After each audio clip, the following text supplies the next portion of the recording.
संसार समुद्र तार नौकायिताभ्यां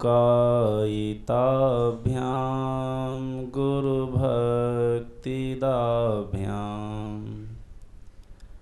वैराग्यसाम्राज्यपूजनाभ्यां नमो नमः श्री गुरुपादुकाभ्यां नमो नमः श्री गुरुपादुकाभ्यां संसार वृक्षमारूढ़ा पतन्ति नरकार्णवे यस्तानुद्धरते सर्वान् तस्मै श्री गुरुवे नमः। बोलिए प्रेम से श्री सद्गुरु महाराज की जय। अपने आवास में विराजमान महामहिमावान यतीन्द्र कुल तिलक संत मत के वर्तमान आचार्य महर्षि हरिनंदन परमहंस जी महाराज के युगल श्री चरणों में कोटिशः प्रणाम। मंच पर विराजमान अंतर्राष्ट्रीय प्रवक्ता विद्वद्वर पूज्य स्वामी सत्यानंद जी महाराज के श्री चरणों में प्रणाम। मंचस्थ मुदमंगलमय साधु समाज, परम आदरणीय सत्संग प्रेमी महानुभावों तथा आदरणीय माताओं एवं भक्तिमती बहनों,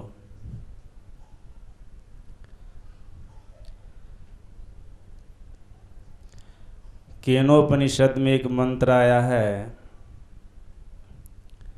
इहि चेद वेदी दथ सत्यमस्ति न चेदिहा वेदीन महति विनष्टिः भूतेषु भूतेषु विचित्य धीराः प्रीत्यास्माल्लोकान्मृता होवन्ति। ऋषि बतलाते हैं, यदि इस जन्म में ब्रह्म को जान लिया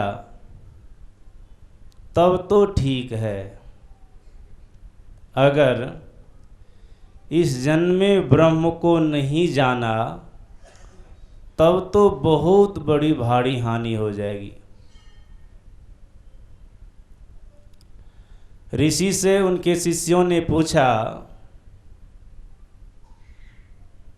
गुरुदेव, अगर इस जन्म में ब्रह्म को जान लिया, इस जन्म कहने का मतलब मनुष्य का जन्म, इस जन्म कहने का मतलब मनुष्य का जन्म।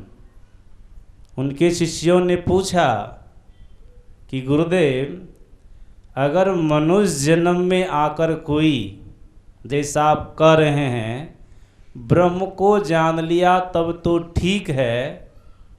ठीक है कि मतलब वो 84 लाख प्रकार की योनियों में नहीं जावेगा।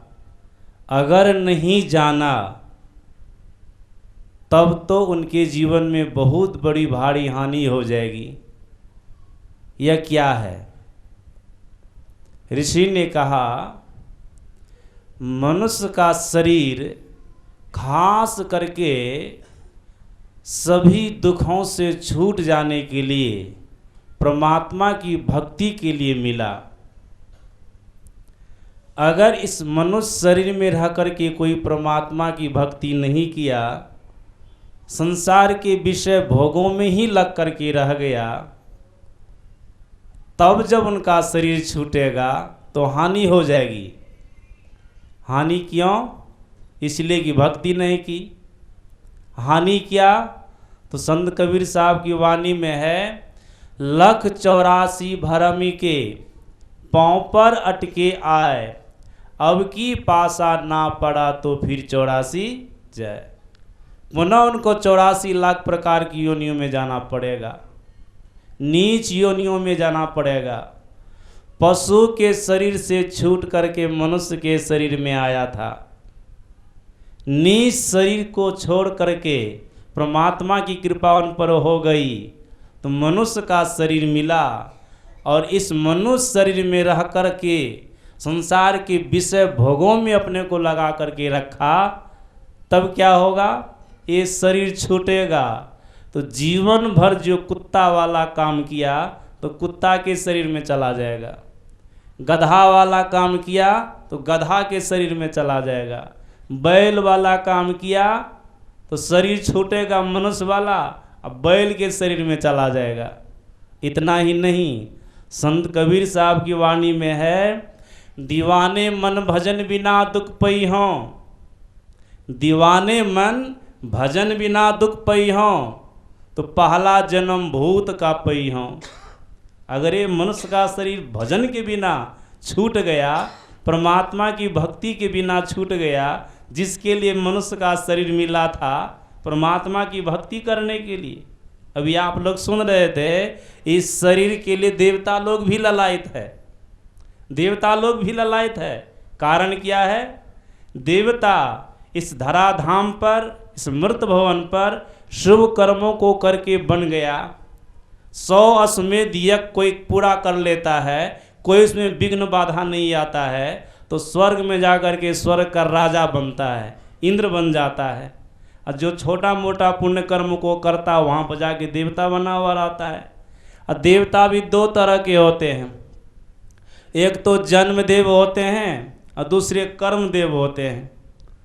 जन्मदेव जो 100 अश्वमेध यज्ञ करके स्वर्ग लोक में चला गया, वो वहीं पर आता। जैसे हम लोग पृथ्वी पर जब तक रहने का रहेंगे, उसी तरह से जब तक उनकी आयु होती है 100 वर्ष की इंद्र की, तब तक वो वहाँ पर रहते हैं। और इसी तरह के पुण्यात्मा वहाँ पर जा कर के रहते हैं, वहीं पर उन लोगों का जन्म होता है, तो उसको कहते हैं जन्मदेव। और जो थोड़ा बहुत कर्म, शुभ कर्म करके संसार से जाते हैं और उसका कर्म, शुभ कर्म समाप्त हो जाता पुण्य, तो पुनः अमृत भवन में आ जाते हैं। तो 2 तरह के देवता हुए, एक अस्थाई रूप से जो अपनी पूरी आयु 100 वर्ष के जिएंगे वहाँ पर, एक वो हुए जो थोड़ा सा शुभ कर्मों को करके गए संसार से, और स्वर्ग में थोड़े से पुण्य के फल से स्वर्ग में रहे, पुण्य छीन हुआ, पुनः वहाँ से उनको यहाँ आना पड़ जाता है। 2 तरह के देवता, दोनों तरह के देवता लोग मनुष्य शरीर की कामना करते हैं। विशेषता क्या, विशेषता आप लोग अभी सुन रहे थे, मर्यादा पुरुषोत्तम भगवान श्री राम ने अपनी प्रजा को कहा कि विशेषता यह है कि साधन धाम मोक्ष कर द्वारा, मनुष्य के शरीर में परमात्मा तक जाने का मार्ग है। मनुष्य के शरीर में, देवता के शरीर में नहीं। देवता का लोक अस्थाई लोक नहीं, देवता का शरीर अस्थाई शरीर नहीं। पूर्ण छीन सोई देव स्वर्ग से नरक में आवे, ऐसा लिखा है। और स्वर्ग स्वल अंत दुखदाई, मर्यादा पुरुषोत्तम भगवान श्री राम ने कहा कि वह सुख, स्वर्ग का सुख सदा का सुख नहीं है, स्थिर सुख नहीं है। और कोई स्वर्ग चला गया तो वहाँ स्थिर होकर के नहीं रहेगा, उनको स्वर्ग से नीचा आना होगा। लेकिन एक लोक ऐसा है परमात्मा का लोक, जहाँ जीव परमात्मा की भक्ति करके चला जाता है तो पुनः उनको संसार से लौट करके, परमात्मा के धाम से लौट करके संसार में आना नहीं पड़ता है, संसार में पुनः नहीं आता है। देवता लोगों के मन में होता है कि पुण्य छीन होगा, हमें मृत भवन में जाना होगा, हमको कर्मानुसार योनि की प्राप्ति होगी। लेकिन मनुष्य का शरीर अगर हमको मिल जाता, जिस शरीर में कि साधन धाम मोक्ष कर द्वारा है, परमात्मा तक जाने का मार्ग है। हम लोगों के गुरुदेव ने भी कहा, नर ही तन एक ऐसा है, केवल नर ही तन से मुक्ति को पावहु। चाहे देवता वाला शरीर क्यों न हो, उस शरीर में आप मुक्ति का साधन नहीं कर सकते, भक्ति नहीं कर सकते हैं। लेकिन मनुष्य शरीर में रह करके आप परमात्मा की भक्ति कर सकते हैं। अगर भक्ति के बिना, भजन के बिना जो इतना उत्तम शरीर है, जिस शरीर में कि मोक्ष का दरवाजा है, परमात्मा तक जाने का मार्ग है, ऐसे शरीर को संसार में रख करके विषय भोगों में लगा करके रह गए, भक्ति नहीं किए, परमात्मा का भजन नहीं किए, शरीर छूट गया। तब संत कबीर साहब कहते हैं कि पहला जन्म भूत का पई हो।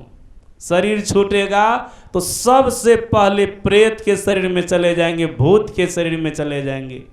अब भूत प्रेत की आयु कम से कम कितनी की होती है? कहा जाता है, पुराण का अध्ययन करता हूँ तो पता चलता है, एक एक भूत प्रेत की आयु कम से कम होती है तो 10,000 वर्ष की होती है। अगर विशेष से विशेष होगी तो 4-4 युग की आयु होती है उसकी, जल्दी उनकी आयु समाप्त नहीं होती है। और कहा जाता है जब कोई भूत के शरीर में चला जाता, प्रेत के शरीर में चला जाता है, तो संत कबीर साहब बोले कि भूत प्रेत का शरीर तो बड़ा विशाल होता है, लेकिन उसका गला बहुत पतला होता है, बहुत पतला, इतना पतला कि कांटे परले पानी पियो प्यासन ही मर जाइयो। उनको प्यास बहुत लगती है, लेकिन बबूल के कांटा के नोक पर जितना पानी अड़ता है, आप एक बबूल के कांटा को गिलास में पानी लेके उसमें डुबा दीजिए और निकालिए, उसके नोक पर, अगला भाग पर जितना पानी अटता है, उतना पानी भूत प्रेत के गला से नीचा पेट में 1 साल पर उतरता है। लेकिन प्यास लगती है काफ़ी, और कम से कम की आयु है तो 10,000 वर्ष की, अब विशेष से विशेष है तो 4-4 युग की। अब सोचिए क्या होगा स्थिति, क्या होगी स्थिति, कितना दुख होगा। प्यासन ही मर जइहो का एक ही बार होगा क्या? नहीं। संत कबीर साहब बोले 7 जन्म पछतई हो, 7 जन्म तक एक बार मनुष्य का शरीर प्राप्त किए, संसार के विषय भोगों में लगा दिए, परमात्मा की भक्ति नहीं किए, जिस शरीर में कि परमात्मा तक पहुंचने का मार्ग था, ऐसे शरीर को प्राप्त करके संसार के विषय भोगों में लगा दिए, शरीर छूटा, प्रेत के शरीर में चले गए। संत कबीर साहब के अनुसार, उनकी वाणी के अनुसार 7 जन्म पछतई हो, 7 जन्म तक भूत प्रेत बनना होगा। समझ लीजिएगा, हम लोग तो यहाँ बैठे हुए हैं, विचार कीजिए उनकी वाणी पर। अगर भूल हो गई, भक्ति नहीं हुई इस मनुष्य शरीर में, विषय भोगों में लग करके रह जाएंगे, तो शरीर छूटेगा तो भूत प्रेत के शरीर में जाने से कोई नहीं बचावेगा। लेकिन एक बात है, गुरु महाराज के प्रवचन में आया कि जो सदाचार का पालन करता रहेगा, जितना बन सके थोड़ा बहुत भी ध्यानाभ्यास करता रहेगा और नित्य प्रति सत्संग करता रहेगा, ऐसे व्यक्ति अगर अपने जीवन काल में ब्रह्म को प्रत्यक्ष प्राप्त नहीं भी कर पाया तो उनका शरीर छूटेगा तो मनुष्य शरीर के अलावा और किसी शरीर में नहीं जावेगा। ये गुरु महाराज की वाणी है। इतना तो हम लोगों को मौका है, इतना तो हम लोगों को अवसर मिला है, लेकिन जो बिल्कुल परमात्मा की भक्ति नहीं करता, बिल्कुल छोड़ देता है, 7 जन्म पछतइयों, 7 जन्म तक भूत प्रेत के शरीर में जाना होगा। कम से कम ही आयु को प्राप्त करेंगे, 10,000 वर्ष की आयु को, तो 10-70,000 वर्ष तक कम से कम तो आप रहेंगे वहाँ पर। 10-70,000 वर्ष तक भूत प्रेत के शरीर में रहेंगे। बड़ा कष्ट होता है। भूत प्रेत खाता क्या? कोयला खाता, बिष्ठा खाता है। विशेष से विशेष उनको प्यास लगती है तो अच्छा पवित्र जल उसके लिए क्या होता है? मूत्र होता है। आप जो शौच करते हैं उस समय जो पानी से धोते हैं, वो जो पानी बच जाता है, उनको प्यास मिटाने के लिए पानी है, उनके लिए वो पानी है। बड़ा कष्ट होता है। कहते इसी प्रकार से 84 लाख प्रकार की जोनियों में जीव चला जाता है, बड़ा कष्ट होता है। और मर्यादा पुरुषोत्तम भगवान श्री राम भी कह दिए अपनी प्रजा को कि हे प्रजाओं, जो इतने उत्तम शरीर को प्राप्त कर लिया, परमात्मा का भजन नहीं किया, तो जो न तरई भवसागर नर समाज पाए, सोकृत निंदक मंदमती आत्महन गति जाए। जैसे आत्महिंसा करने वाले को पाप लगता है। आत्महिंसक किसको कहते हैं? जो विष खा करके मर जाता है, फांसी लगा करके मर जाता है, पानी में डूब करके मर जाता है। इतना ही समझ लीजिए न, जो अपने से प्रयास करके मर जाता है, ऐसे व्यक्ति को आत्महिंसक कहते हैं। जब ये व्यक्ति इस तरह से मर जाता है अपने से प्रयास करके, तो 60,000 वर्ष तक ऐसे व्यक्ति को विष्ठा का कीड़ा बनना पड़ता है, और नहीं तो उसको प्रेत के शरीर में जाना पड़ता है। दो तरह की स्थिति उनके जीवन में आती है। मर्यादा पुरुषोत्तम भगवान श्री राम बोले, देव दुर्लभ तन प्राप्त हुआ, ब्रह्म को नहीं जाना, परमात्मा की भक्ति नहीं की, भवसागर से तरने का प्रयास नहीं किया, तो शरीर छूटेगा ना। तो जैसे आत्महिंसा करने वाले को प्राप्त लगता है कि 60,000 वर्ष तक वो विष्ठा का कीड़ा बनता है, तो मनुष्य शरीर छूटा भक्ति के बिना, भजन के बिना, तो तुमको 60,000 वर्ष तक विष्ठा का कीड़ा बनना पड़ेगा। और यही बात भगवान श्री कृष्ण भी उद्धव जी को बोले, निर्देह माध्यम सुलभं सुदुर्लभम प्लवं सुकल्पं गुरु कर्णधारम मायानुकूलेन नभस्वतेरितम पुमान भवाब्धिंग तरेत सात्महा। भगवान श्री कृष्ण कहते हैं उद्धव जी को कि हे उद्धव जी, ये संसार समुद्र है। जैसे कि मर्यादा पुरुषोत्तम भगवान श्री राम बोले कि संसार समुद्र है, उसी तरह से बोले संसार समुद्र है, और इस संसार रूपी समुद्र को पार करने के लिए क्या नाव है? मनुष्य का शरीर। का मनुष्य का शरीर संसार रूपी समुद्र को पार करने के लिए नाव है। जैसे नदी को पार करने के लिए, समुद्र को पार करने के लिए नाव की आवश्यकता होती है ना, तो यहाँ